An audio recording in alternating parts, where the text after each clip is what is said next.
വൈക്കത്ത് CPI നേരിട്ടത് ചരിത്രത്തിലെ ഏറ്റവും വലിയ തിരിച്ചടിയാണ്. 1960 മുതൽ CPI കൈവശം വെച്ച മണ്ഡലമാണ് പാർട്ടിക്ക് നഷ്ടമായത്. പാർട്ടി കോട്ട എന്ന വിശേഷണമുള്ള മണ്ഡലം നഷ്ടമായത് CPIയെ വലിയ നാണക്കേടിലാക്കി കഴിഞ്ഞു. വിവരങ്ങളുമായി മിഥുൻ മുരളി ചേരുകയാണ്. മിഥുൻ, 1960 മുതൽ ദശാബ്ദങ്ങളായി കൈവശം വെച്ചിരുന്ന ഒരു മണ്ഡലമാണ് CPIക്ക് നഷ്ടമായിരിക്കുന്നത്. ഈ ഒരു തിരിച്ചടിയിൽ ഇത്തരത്തിൽ ഉറച്ച ഒരു കോട്ട തകർന്നടിഞ്ഞത് CPI നേതൃത്വത്തെ അപ്പാടെ അമ്പരപ്പിച്ചിരിക്കുകയാണല്ലേ?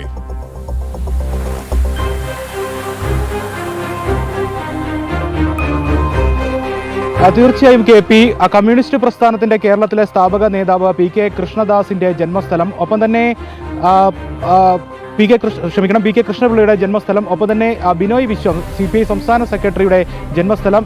ഇങ്ങനെ വളരെ പ്രധാനമായിട്ടുള്ള പ്രത്യേകതകളുള്ള സ്ഥലത്താണ് വൈക്കത്ത് CPIക്ക് തിരിച്ചടി നേരിട്ടിരിക്കുന്നത്. അത് 1960 PS ശ്രീനിവാസൻ CPIയുടെ സ്ഥാനാർത്ഥിയായി വിജയിച്ച് കയറിയത് മുതൽ പതിറ്റാണ്ടുകളായി CPI കൈവശം വെച്ച മണ്ഡലമാണ്. ഇടത് കോട്ടയെന്ന, പ്രത്യേകിച്ച് CPIയുടെ കോട്ടയെന്ന കേട്ടുകേൾവിയുള്ള മണ്ഡലമാണ്. അവിടെയാണ് വലിയ തിരിച്ചടി CPIക്ക് നേരിട്ടിരിക്കുന്നത്. കഴിഞ്ഞ തവണ 2021 തെരഞ്ഞെടുപ്പിൽ 29,000 വോട്ടിന്റെ ഭൂരിപക്ഷത്തിൽ CK ആശ ജയിച്ച മണ്ഡലം കൂടിയാണ്. അങ്ങനെ വലിയ ഭൂരിപക്ഷം CPIക്ക് നൽകി പതിറ്റാണ്ടുകളായി വൈക്കത്തെ ജനങ്ങൾ CPIയെ അധികാരത്തിലെത്തി ജയിപ്പിച്ച് വിടുമ്പോൾ ഇത്തവണ 1360 വോട്ടിന്റെ ഭൂരിപക്ഷത്തിൽ കോൺഗ്രസിന്റെ UDFന്റെ സ്ഥാനാർത്ഥി K ബിനിമോൻ അട്ടിമറി വിജയം നേടി എന്നുള്ളതാണ് CPIയെ, പ്രത്യേകിച്ച് CPIയെ വലിയ നാണക്കേടിലാക്കുന്നത്, CPI വലിയ പ്രതിരോധത്തിലും ഇടതുപക്ഷത്തിനുള്ളിൽ ആക്കി തീർക്കുന്നത് എന്നുള്ളതാണ് പ്രധാനപ്പെട്ട കാര്യം. ഈ കഴിഞ്ഞ കാലങ്ങളിൽ CPIക്കുള്ളിൽ വിഭാഗീയത രൂക്ഷമായിരുന്നു. നിരവധി ആളുകൾ CPI വിട്ട് മറ്റു പാർട്ടികളിലേക്ക്, പ്രത്യേകിച്ച് BJPയിലേക്ക് ചേക്കേറുന്ന ഒരു സാഹചര്യവും ഉണ്ടായിരുന്നു. ഇതെല്ലാം പാർട്ടി അവിടെ ദുർബലമാകുന്നു എന്നതിൻ്റെ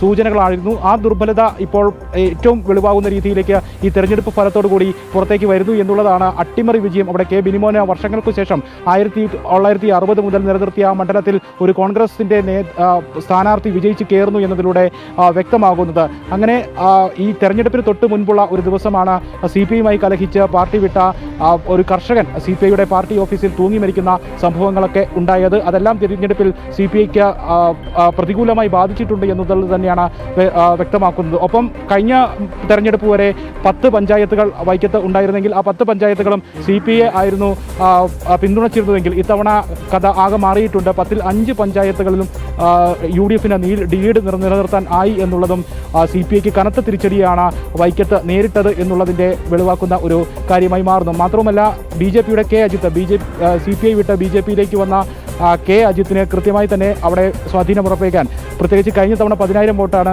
NDA സ്ഥാനാർത്ഥിക്ക് വൈക്കത്തേക്ക് ലഭിച്ചതെങ്കിൽ അത് 20,000-ലേക്ക് ഇരട്ടിയിലേക്ക് ഉയർത്തി മികച്ച പ്രകടനം K അജിത്തിന് അവിടെ കാഴ്ചവയ്ക്കാൻ സാധിച്ചു എന്നുള്ളതും എടുത്തു പറയേണ്ട ഒരു വസ്തുത. CPIയുടെ പരാജയം ചൂണ്ടിക്കാണുമ്പോൾ എടുത്തു പറയേണ്ട ഒരു വസ്തുതയായി മാറുന്നു എന്നുള്ളതാണ്. എന്തായാലും കനത്ത തിരിച്ചടി, അത് കമ്മ്യൂണിസ്റ്റ് പാർട്ടിയുടെ സ്ഥാപക നേതാവിൻ്റെ ജന്മസ്ഥലം, PK കൃഷ്ണപിള്ളയുടെ ജന്മസ്ഥലം, സംസ്ഥാന സെക്രട്ടറിയുടെ ബിനോയ് വിശ്വത്തിൻ്റെ ജന്മസ്ഥലത്തൊക്കെ കനത്ത തിരിച്ചടിയാണ് CPIക്ക് വൈക്കത്ത് നേരിട്ടിരിക്കുന്നത്. KP. മിഥുൻ മുരളിയാണ് വിവരങ്ങൾ നൽകിയത്.